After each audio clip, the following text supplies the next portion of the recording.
بسم اللہ الرحمن الرحیم۔ آج کا سبق تقدیر کا بیان۔ سوال نمبر 1، تقدیر کسے کہتے ہیں؟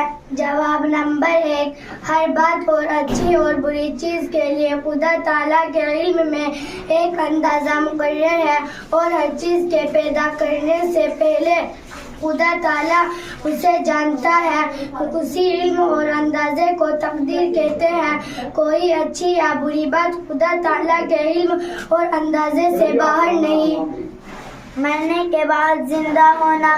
سوال نمبر 2، مرنے کے بعد زندہ ہونے سے کیا مراد ہے؟ جواب نمبر 2، قیامت میں سب چیزیں فنا ہو جائے گی، پھر اسرافیل علیہ السلام دوبارہ سر پھونکیں گے، سب چیزیں موجود ہو جائے گی، آدمی بھی زندہ ہو جائے گے، میدان حشر میں خدا تعالیٰ کے سامنے پیشی ہوگی، حساب لیا جائے گا اور اچھے برے کاموں کا بدلہ دیا جائے گا۔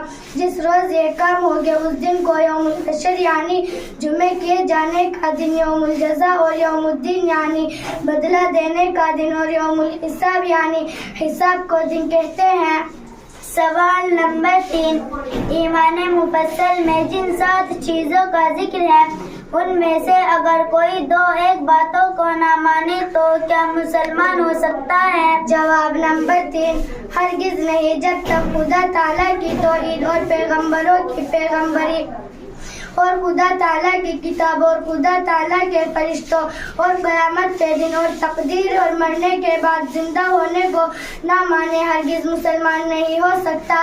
سوال نمبر 4، حضرت پیغمبر صلی اللہ علیہ وسلم نے 5 چیزوں پر اسلام کی بنیاد بیان فرمائی ہے۔ جواب نمبر 5، ان 5 چیزوں میں حضرت محمد صلی اللہ علیہ وسلم پر ایمان لانے کا ذکر ہے، اور جب کوئی شخص حضرت محمد صلی اللہ علیہ وسلم پر ایمان لے آیا تو آپ کی بتائی ہوئی تمام باتیں ماننی ضروری ہوگی، اور خدا تعالیٰ کی کتاب جو حضرت صلی اللہ علیہ وسلم لائے ہیں اس پر ایمان لانا بھی ضروری ہوگا۔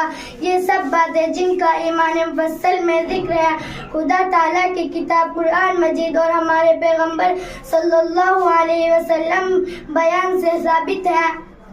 سوال نمبر 5، ان سب باتوں کا دل سے یقین اور زبان سے اقرار کرے لیکن نماز نہ پڑھے یا زکوٰۃ نہ دے یا روزہ نہ رکھے یا حج نہ کرے تو وہ مسلمان ہو سکتا ہے یا نہیں؟ جواب نمبر 5، ہاں مسلمان تو ہے لیکن سخت گناہگار اور خدا تعالیٰ کا نافرمان ہے، ایسے شخص کو فاسق کہتے ہیں۔ یہ لوگ اپنے گناہوں کی سزا پا کر آخر میں چھٹکارا پائیں گے۔